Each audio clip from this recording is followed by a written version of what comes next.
He knew German. You know, he speaks fluent German.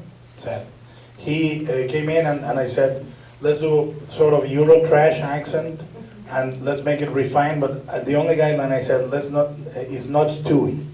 Let's not make it Stewie. And he came up with the voice in the first 40 minutes of the session. It was, I think, it's perfect. And he reminds me of Jeremy Irons in Die Hard, and I love it.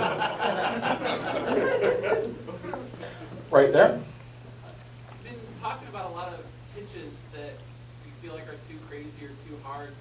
So how did you get away with this movie? That's a good question. Let me put the milkshake down. I think this is going to be, speaking of diarrhea, in fact. I'm finishing mine. It's going to be a horrible night for me. Oh my God. Cookies and cream, oh my fucking God. Well, we had a huge opposition to certain things in the movie. At some point, because of the expense, obviously everybody would like for the movie to have been cheaper. 85 million is what the movie budget was after we engineered all the rebates and traveling here and traveling there. And I think it looks much bigger than that, but it's hard to convey that in the meetings without sounding like a fucking snake oil salesman, you know. And for example, the elemental was one scene that was brought to the chopping board many times, and I had to fight and say, you cut that sequence, I step out of the movie. I don't care, is one of the reasons I'm making the film. And the troll market was brought into question many times again, because these are things that are color if you don't analyze them profoundly. But for me, the elemental is a to be or not to be moment for Hellboy. A guy, look, if you watch the movie again, I try to keep the story simple, but I layer it as much as I can. If you repeat viewings on the film, you'll catch more and more layers on it. And for a guy that is used to destroying everything, to have a moment of doubt in destroying a thing in front of him, and understand, for example, the first movie was about him saying, I'm human. Second movie, he has a moment in the troll market where he says, nobody looks at us. So he empathically goes for the monsters. Then he has the elemental. And at the end of the film, he says a line that I find very significant. He says, I win, you live. You know, which for Hellboy is a major step. For Hellboy to understand that is quite precious. You know, and all those crazy ideas, I think, illuminate.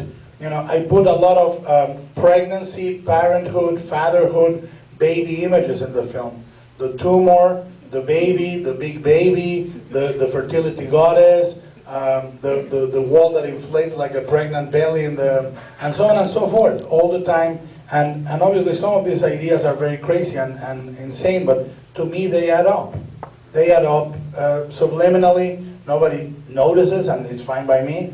But for the studio, for example, the tumor joke with the baby, at some point or another, they said, that's a little too disturbing. And I said, that's fine. That's good. And the goblin without legs, you know, that came out of the designers. That came out of Chad and Matt. I said, you know, we treated the movie on the design like people treat animated films, where you give an animator a character to run from beginning to end. And I wanted people to have pride of ownership of the creatures they created. An entire shop designed only one creature, the fish vendor. You know, Mario took the Wink, Norman Cabrera took the Angel of Death, all the way from the first sketch to the fabrication supervision of the robes.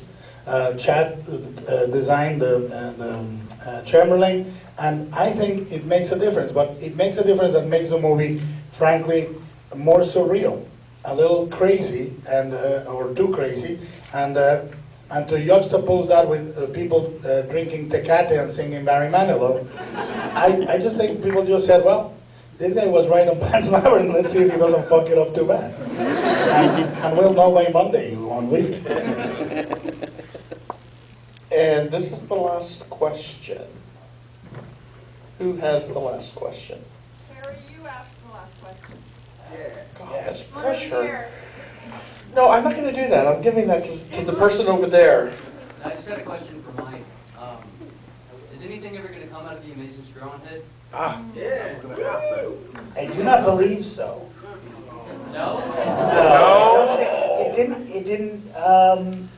didn't work enough for people that, certainly nothing's gonna come out of Science Fiction Channel. Maybe one of these days, we get the guys who did the puppet sequence in this to do it.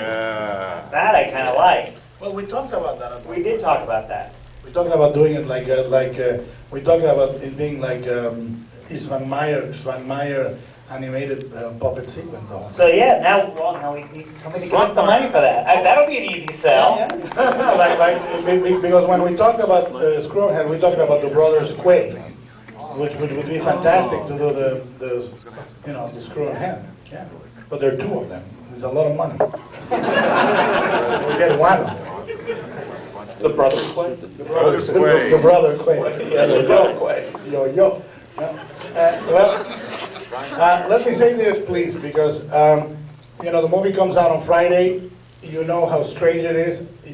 I must declare how special it is for me. I think this is the first time when I've had the freedom to do a big movie with the same creative freedom as I do when I'm making the smaller ones. Absolutely, more than the studio giving me permission, it was me giving me permission to decide some insane stuff. And actually, I would arrive every day and say, I want to do a cathedral head. And I would go, oh. Like Kif in Futurama, just, oh.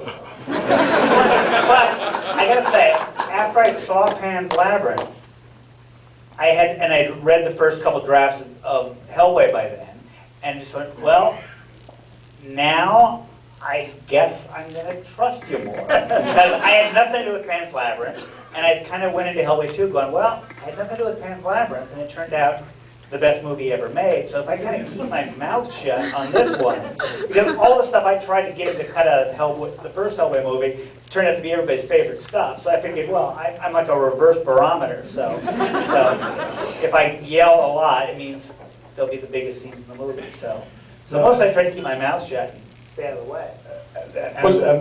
But what I was going to say is, I urge you, if you like the movie, and I hope you did, if you like the movie, I urge you to go out and say it.